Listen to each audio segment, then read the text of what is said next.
و چیزی که انسان را متوجه این نکته میگردانه او است که انسان همیشه با مردمان صالح نشست و برخاست داشته باشه و در حلقات تربیتی حضور داشته باشه. شما بارها او آیت را از زبان علما شنیدین که در روز قیامت یک عده کسانی یکی از مواردی که بسیار پشیمانی میکنن همیست که کاش لم یتخذ فلانا خلیلا، ای کاش که من فلانی را دوست خود نمیگرفتم. به خاطر از اینکه انسان خصوصا در مرحله جوانی طبیعت انسان همین رقم هست که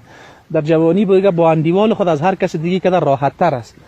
شوخی های خودم کتش میگه و مذاق های خودم کتش میگه و گاهی وقتا یگان گناهانی را میکرده کتش میگه و موارد انسان بیباکتر عمل میکنه. طبیعت جوانی همیست که انسان در مرحله جوانی بیباکتر است و این بیباکی گاهی وقتا اگر خدای نخواسته انسان با انسان های صالح نشست و برخاست نداشته باشه، در مجالس خیر اشتراک نکنه،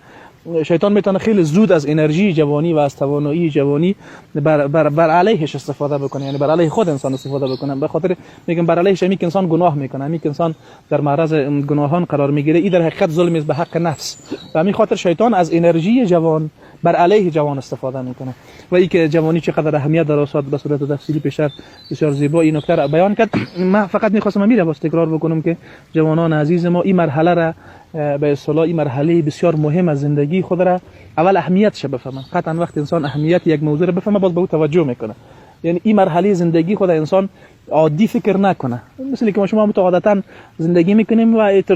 به اصطلاح شاید فکر هم نکنیم خب ما در یک مرحله خاصی از زندگی خود قرار دارم. قطعا باید این مرحله خاص از زندگی خود ما باید برش به تعبیر ایرانی‌ها میگه حساب برش باز بکنیم، یعنی این بسیار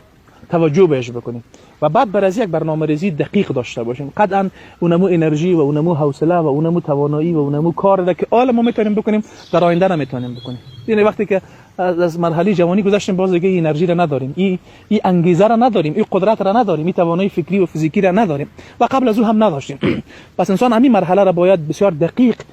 به اصطلاح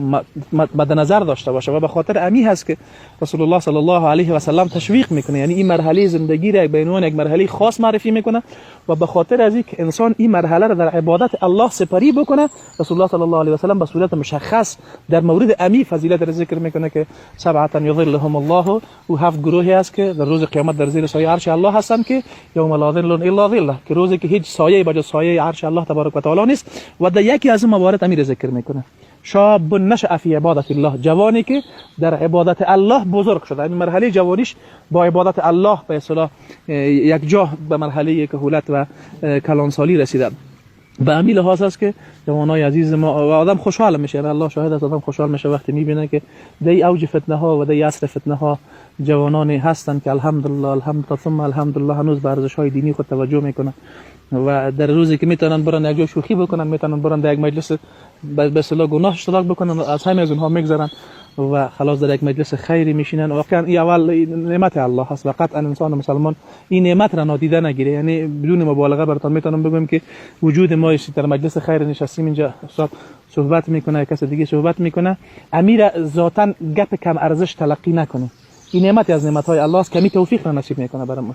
و در ضمن ازی در تلاش ازی باشیم که کل زندگی خود را و خصوصا مرحله جوانی خود را از پیش ما هدر نره نشه که یک باری به اصطلاح وقتی به فکر بیایم که دیگه بازو توانایی و اونمو قدرتی که الله متعال برای شما داده بود و جالب هم نیست. اما رقمی که رسول الله صلی الله علیه و سلم فضیلت این مرحله را ذکر کرده و باز در حدیث دیگه رسول الله صلی الله علیه و سلم میگه که از این مرحله پرسیده میشه، الله متعال میپرسه که تو چی در زندگی ت چی سپری کردی و قطعا در عمر انسان که رسول الله میگه که از عمر انسان پرسیده میشه که او را در چی فنا کرده، از مرحله جوانی باز به صورت مشخص‌تر، چون در مرحله جوانی انسان انرژی و توانایی و قدرت بالاتری داره و چیزی که ما را میتونه کمک بکنه، یعنی چیزی که ما را میتونه بیشتر کمک بکنه و بهتر کمک بکنه، در کنار از اینکه کوشش بکنیم هر وقت مطالعه بکنیم، درس‌های علما را بخوانیم، در درس‌هایی که خودمون به اصطلاح به صورت رسمی هم میخونیم در اونها هم پابند باشیم، چیزی که بیشتر تأثیر بیشتر داره تا جایی که ما تجربه کردیم تأثیر بیشتر داره او اشتراک کردن در حلقات درسی و سودا هست. به خاطر از اینکه امی انسان در کنار یک برادر خود وقتی میشینه از این چیز را حتما تأثیر میگیره، با یک صحبت را میگه، یک کلمه را میگه. گاهی وقتا انسان‌هایی هستن که با یک جمله تغییر میکنن. یعنی شما زندگی و خاطره یک عده انسان‌هایی را که در یک مرحله خاصی به طرف گمراهی ها بودن را بخوانین، گاهی وقتا یک نفر را یک جمله تغییر میده به این خاطر انسان همین به اصطلاح نشست و برخاست با دوستای که عقیده سالم تر دارن و فکر سالم تر دارن و اندیشه سالم تر دارن و مشغولیت سالم تر دارن اینا نادیده نگیره و کوشش بکنن جوانای عزیز ما که همین کارا بکنن. اگر استادای کسی هم نمیتونست بیاه، شما خودتان در میان خود من مطمئن هستم الحمدلله با اون مرحله رسیدین که حداقل میتونین یک حلقه درسی با خود داشته باشین. حداقل بسیار کار سختی اگر نیست میتونین یک کتاب را از روی بخونین. این کار ساده هست، این کار ساده هست. مثلا شما خودتان یک کتاب‌های مشخصی الحمدلله بالا به اندازه کافی ما کتاب‌های زبان دری هم داریم، کتاب‌هایی که بسیار خیلی خوب است برای حلقات تربیتی. میشه که اونا رو مثلا یک برادر یک کتاب برای شیخ سرور بدیم، شیخ سرور اگر عنوانش آمادگی بگیره روز بعدی بیاره به یک برادر، روز یک عنوان درسی رو به یک برادر دیگه بدیم. هدف ما فقط است که یعنی ما در کنار هم دیگه باشیم و با هم دیگه به اصطلاح نشست و برخاست داشته باشیم و از علم و از تجربه و از فهم یکدیگر استفاده بکنیم. نکات خیری را که از یکدیگر میآموزیم میره با هم دیگر شریک بکنیم و این ان شاء الله میتونه که تاثیرگذار بوده باشه و در آینده ها ما را برسانه. همین مسئله یک تاثیر مثبت دیگه هم داره، همین که در حلقات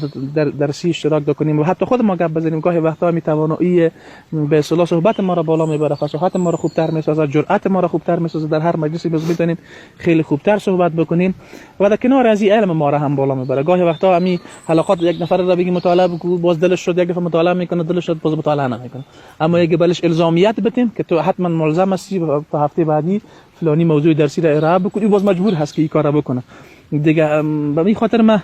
گپ خود خلاصه میکنم که قاری زیاد تاکید کرد کوتاه صحبت بکنه. همیست که ما اول اهمیت تربیت را بفهمیم، اهمیت تربیت اسلامی را بفهمیم و مرحله جوانی را به عنوان یک مرحله بسیار مهم و به اصطلاح به تعبیر سرنوشت ساز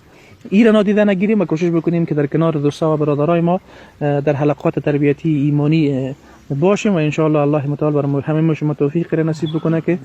برای فهم دین الله متعال انگیزه در قلب‌های ما ایجاد شه. قلب‌های ما قلب‌های بیمار و مرده نباشه، قلب‌های زنده باشه که به خاطر دین الله میتپه و در تلاش ازی باشیم که برای فهم دین الله زحمت بکشیم و در تلاش ازی باشیم که دین الله تبارک و تعالی را وقتی درست فهمیدیم درست خالصانه عمل بکنیم و در تلاش رساندن از او به دیگران باشیم و در تلاش ازی باشیم که به خاطر حاکمیت دین الله مبارزه بکنیم و الله متعال برای همه ما شما توفیق نصیب بکنه. سبحانك اللهم ربنا وبحمدك نشهد ان لا اله الا انت استغفرك واتوب اليك.